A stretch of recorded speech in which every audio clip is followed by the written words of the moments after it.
Let me first, on my own behalf and on behalf of my government, appreciate that we are having a conversation today about hustlers.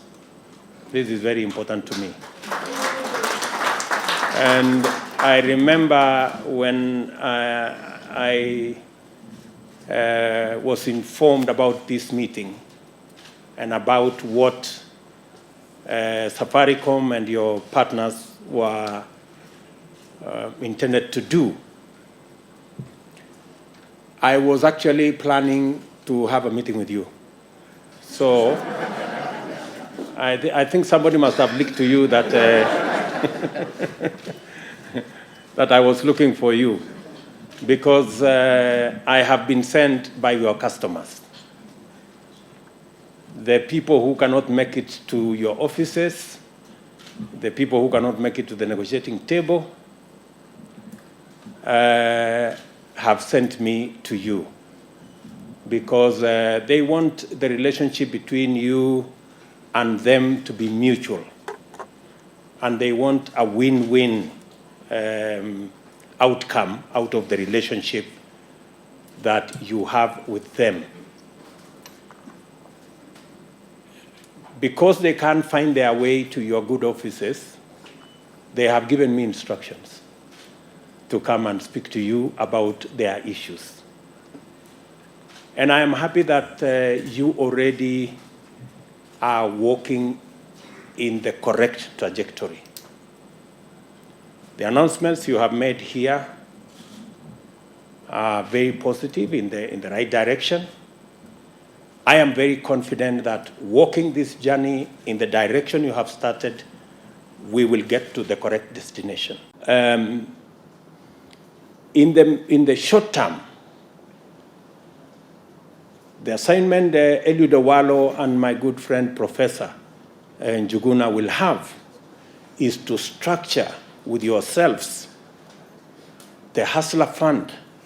We are ready to commit public resources to underwrite some of the risks so that chamas, cooperatives, SACCOs can access credit at single-digit interest rate. This is the future we are looking at. And from where I sit, we can make it a reality in a very short time. Secondly, in this space, we should also, and I have heard from NCPA, we should also find the model that encourages savings. Borrowing functions best when we have savings, because you cannot borrow what you don't have. And we have continuously borrowed the savings of others, and that is why we are becoming slaves to our lenders. It is time every Kenyan, and we are working with other sectors, including NSSF and other financial instruments, to make sure that we take our savings from the current maybe 9, maybe 10% of GDP to 20, 25% of GDP. That way, we can have not just a secure present, but we can also have secure or ensure our future. I am looking forward to working with all the actors in this space to ensure that we build our savings culture and our borrowing must not only be responsible, but it must also be affordable. I like the words the governor said here about affordability. That way, we can spur the activities of many of our micro, small enterprises who are struggling today, not because their enterprises cannot do well, but they are limited by access to credit and access to financing for what they want to do. We will also be working on ensuring that our stock exchange also works better. It can also be another source of making sure that we can raise resources that can help build our enterprises. That is why I have created the Ministry for Trade, Investment, and Industry, so that we can look much more closely to our financial markets, work much more closely with our state-owned enterprises, look critically at some of them, and assess the ones we can bring the Kenyan public to be owners of some of these state-owned enterprises, so that we can share in the profits, and we can also release some resources for us to be able to deliver on some of our infrastructure requirements instead of borrowing either from the market locally or borrowing from the external market. Ndegwa and your team, I look forward to, we've done, as the governor said, we've made the first step. I hope we'll be making the other steps so that we've come down 50%, maybe we can do another 50%. You know, in those many steps Governor was talking about. So that, you know, there is no harm. We've already set a record for ourselves. M-Pesa in itself is a Kenyan innovation that has really taken the world by storm. Why don't we try another feat that is not only giving us financial inclusion, it is giving us affordable credit. You know, we can begin to walk that journey. And I think you yourselves have seen the value of scale. M-Pesa was 600,000 people. Now it is 20 million, 31 million, you see? So, and you're making more money with charging less than you were charging more with few people. So I think this is I'm not teaching you what to do. You know better than me. So I will encourage you to walk that journey. Governor, please explain to our good friends in the CRB space that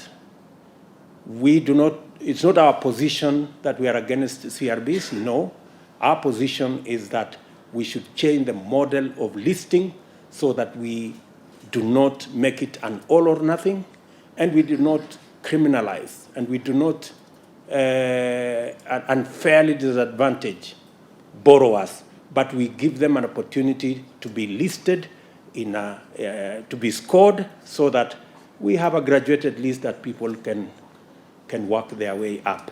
Fuliza was a very popular word in our campaign. And I'm happy that you are listening. And because you are listening, today you have made a very positive statement on matters Fuliza. First, I am very happy that between 4 and 5 million Kenyans will, by beginning of November, they will be out of the blacklisting. That is very important.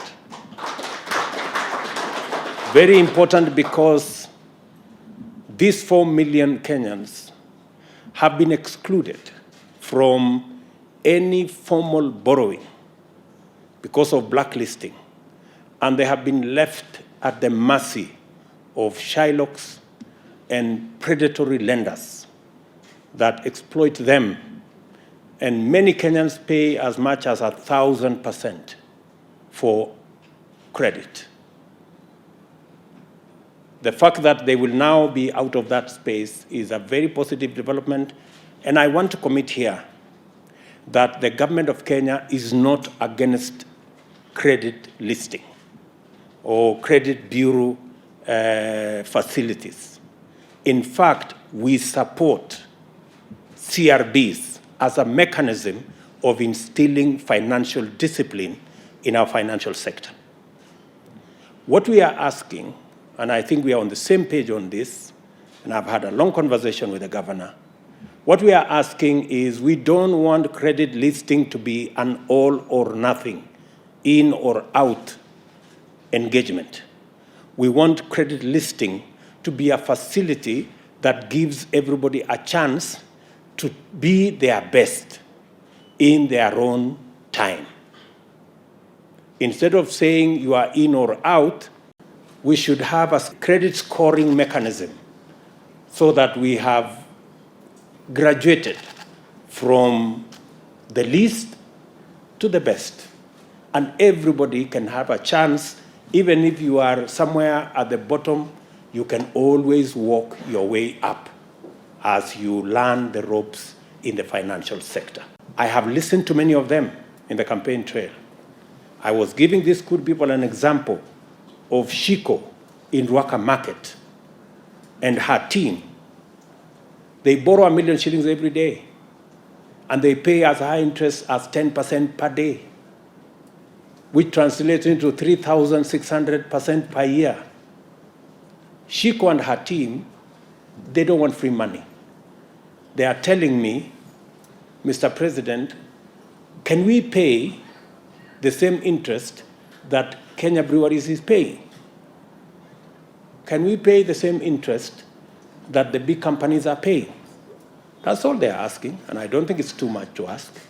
So, progressively, and the assignment I'm going to be giving to these two gentlemen is to work with you in the private sector to develop a product where Shiko, a mama mboga in Ruaka, and a boda person can also have access to credit at single-digit rate. And I am willing to work with you in a public-private arrangement so that we can mitigate some of the risks that come with lending to that category of Kenyans. I am very confident. I am very confident that if we give Shiko and her team, and many of them in Kenya, the opportunity to borrow at single-digit interest rate, they can double, if not triple, their business. And it is good for everybody. It is good for the fintech companies, it is good for the banks, it is good for the taxpayer, it's good for the taxman, and it's also good for me. So I think we can have a win-win. I think it's good. We are going to have a win-win arrangement.